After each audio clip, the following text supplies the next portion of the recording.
मेड़ शहर में मानसून की बरसातुन ऐं बदअमनी बाबत शहरन ऐं दुकानदारन की अवामी न्यूज़ से ॻाल्हि ॿोल। जो सुबह का वरी बरसात पियल आहे, हिन महिल ताईं पाणी जो निकर कोन्हे।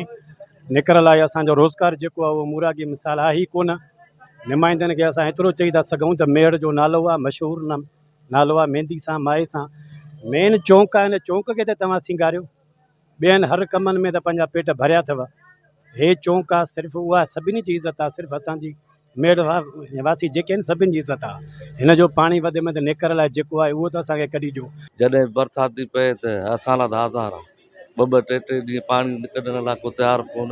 धंधा ठप, हर शइ वॾनि नुमाइंदनि खे चई चई बीठूं, बाबा ईअं न कयो, शहर जो मालिकी कयो, शहर ॼण घणको थी वियो आहे, महिरबानी करे। त हाणे सुजाग थियो, ख़्यालु कयो आहिस्ते आहिस्ते, न त माण्हू सुठा माण्हू, शरीफ़ माण्हू, इज़तदार माण्हू भेड़ छॾे हलिया वेंदा, ॿियो कुझु न कंदा। महिरबानी करे हे असांखे सहूलियत ॾिनी वञे। असां 50,000 दुकान जी मसवाड़ था भरियूं, दुकान असांजा बेरोज़गार थी विया ऐं असांजे दुकाननि जी मसवाड़ ॻीची में लॻल आहे। महिरबानी करे असांखे नाली ठाराइजे या गटर ठाराइजनि, महिरबानी करे पाणी असांजो निकिरी वञे, असां बेरोज़गारी खां बची वञूं। महिरबानी तव्हांजी थींदी। ज़ुल्म लॻो पियो आहे, पाणी यको बीठो आहे, दुकानदारी शहर जी बंदि लॻी पई आहे। रात जो मींहुं वसियो, वो पानी सिराई आया, पैसा वठी करे असां कढी विया। हे टाउन कमेटी आहे जेकी सिराई न आहिनि न, पंहिंजी पगार बि वठंदा आहिनि, पर हे पैसा वठंदा आहिनि, पाणी कढी ईंदा आहिनि।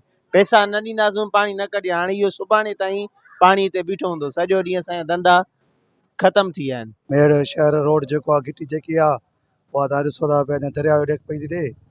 बसि महिरबानी करे इंतिज़ामिया खे असांजो अर्ज़ु आहे त महिरबानी करे सफ़ाई सुथराई कयूं। नालियूं बि साफ़ कोन कराइनि, ख़बर आहे बरसाती मौसम लॻी पई आहे त घटि में घटि नालियूं त साफ़ कराइनि हा, नालियुनि में खाटी कराइनि हा, त बरसाति जो पाणी बि एतिरो न बीहे हा। हाणे हेॾो शहर आहे, हेॾो रेवेन्यू आहे, एतिरो आहे, हे हुकूमत आहे असांजी पंहिंजी पीपल्स पार्टी आहे। महिरबानी करे सिंध जो हर शहर ईअं लॻो पियो आहे, पर महिरबानी करे मेड़ जी त पार अथव, असां पीपल्स पार्टी जे आला उहिदेदारनि खे अस्ता कयूं, महिरबानी करे मेड़ जी पार अथव, मेड़ जो ख़्यालु कयो। सब्सक्राइब कयो अवामी न्यूज़ HD खे ऐं ताज़ा तरीन ख़बरुनि लाइ ॾिसंदा रहो अवामी न्यूज़ HD।